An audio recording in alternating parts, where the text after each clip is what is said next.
Bonjour à toutes, bonjour à tous. Nous voici dans la dernière semaine de confinement avant le 11 mai où le personnel d'Orange se mobilise toujours autant pour assurer les services de télécommunication.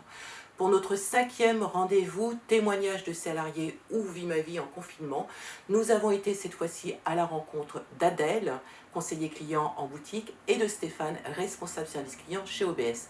Voici nos échanges et leurs ressentis du confinement. Bonjour Adèle, bonjour Stéphane. Bonjour. Donc Adèle, tu fais quoi chez Orange?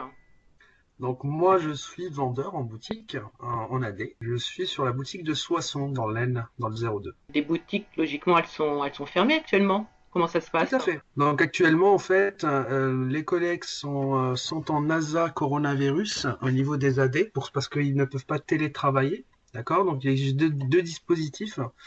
Le premier, bien sûr, est le ASA garde d'enfants pour ceux qui ont des enfants et qui ne ils utilisent cet ASA. Et pour ceux qui n'ont pas, qui ne peuvent pas, parce que vu que toutes les boutiques sont fermées, ils sont en ASA coronavirus, avec bien sûr le maintien du salaire à 100%. Donc ça veut dire que depuis le 16 mars, tu ne travailles plus pour Orange. En boutique, non. D'accord. Et comment ça se passe tes journées par rapport avec tes collègues, ton manager? Tu as un contact? Alors bien sûr, en fait, on a créé plusieurs dynamiques, c'est-à-dire qu'on a créé un groupe WhatsApp avec toute l'équipe où le manager nous communique toutes les informations au fur et à mesure qu'il en a, hein, suite aux réunions, parce qu'ils ont différentes réunions par semaine, quoi, le manager, avec la direction. Donc, il nous donne les infos, du sens. Il nous permet aussi, depuis 2 jours, de télétravailler pour ceux qui le souhaitent en se formant. Tu peux choisir n'importe quelle formation ou une formation spécifique à ton travail? Bah, en fait, c'est des formations qui sont voilà, spécifiques à notre travail. C'est-à-dire que vu que les collègues, bon, moi, c'est différent parce que je suis élu syndical. Mais mes collègues qui n'ont pas de matériel aujourd'hui, n'ont pas de PC nomade, vu qu'il n'y a pas possibilité de télétravail, donc ils ne sont pas équipés. Donc ils travaillent à distance, c'est-à-dire que le responsable, le manager envoie les modules directement au vendeur, hein, et puis ils se forment au fur et à mesure et ils renvoient par mail au manager l'évolution de leur formation. D'accord. Et toi, Stéphane, tu fais quoi exactement et tu es situé sur quel site? Alors moi je suis situé à Cesson-Sévigné, donc à côté de Rennes en Bretagne, et je travaille en tant que RSC, donc responsable service client. Auparavant, tu n'étais pas sur le terrain. Non, moi je rencontre personne, la plupart des interactions sont soit par mail, soit par téléphone. Donc là je suis 100% en télétravail, mais vis-à-vis du client finalement ça change pas forcément grand-chose quoi. Ce qui est bien ce sont les moyens matériels dont on dispose. Donc Orange nous a autorisé à prendre, avant le confinement, tout ce qu'on avait dans nos bureaux, c'est-à-dire les écrans supplémentaires, clavier, souris.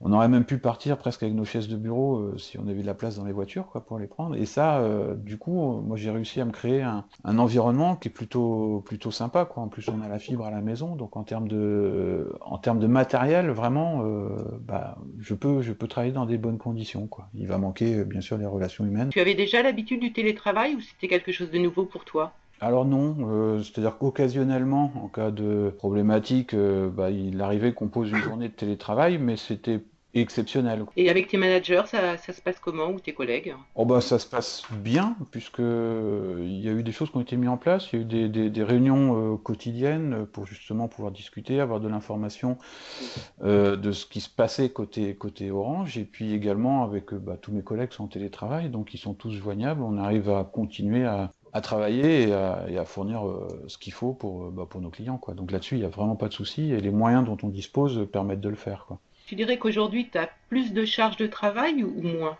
Moins, un peu moins quand même, D'accord. parce que côté client, ils sont un peu dans la même situation que nous.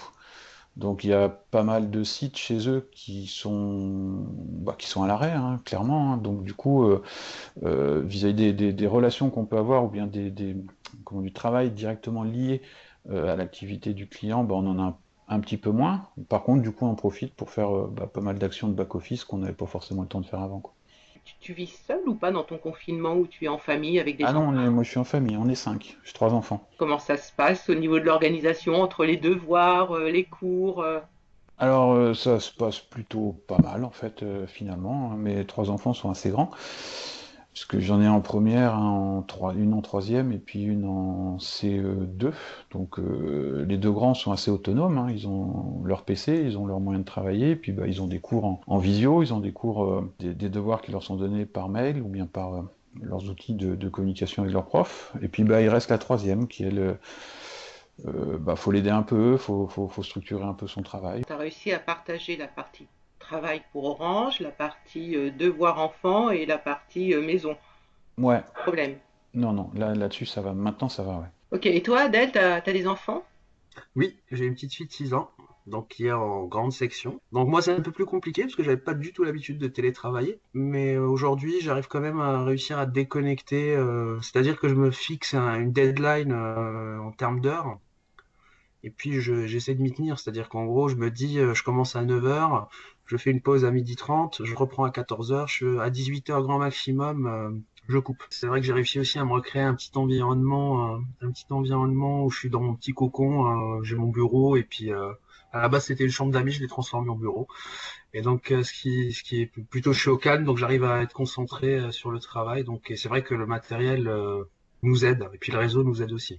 Et comment tu ressens ce confinement? Je pense que c'est une période à passer. Il faut essayer de positiver en se disant que c'est quand même un passage. On est en vie. Il y en a un qui malheureusement sont aujourd'hui à l'hôpital. Donc moi je positive comme ça. Avec mon épouse, on essaye de positiver comme ça.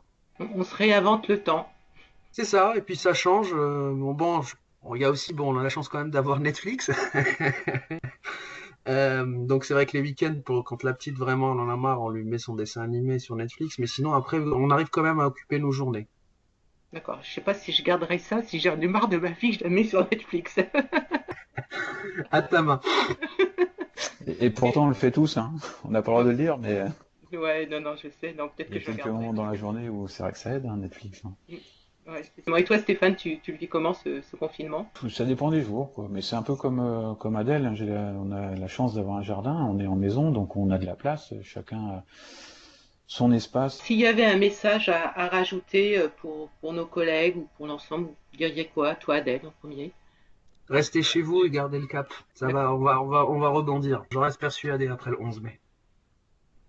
Et toi, Stéphane, Ben, c'est ça, on n'a pas d'autre solution pour l'instant que d'éviter de se croiser, de rencontrer du monde, d'éviter les interactions. Alors après, quand on dit restez chez vous, ben voilà, c'est forcément différent dans une grande ville comme Paris ou bien dans la campagne par chez nous, quoi. C'est-à-dire que on peut comprendre qu'à Paris, ce soit bien plus strict que chez nous, et pourtant c'est les mêmes règles partout, quoi. Donc c'est peut-être plus difficile à faire appliquer un confinement dans des endroits un petit peu où de toute façon, même quand c'est pas confiné, on croise personne.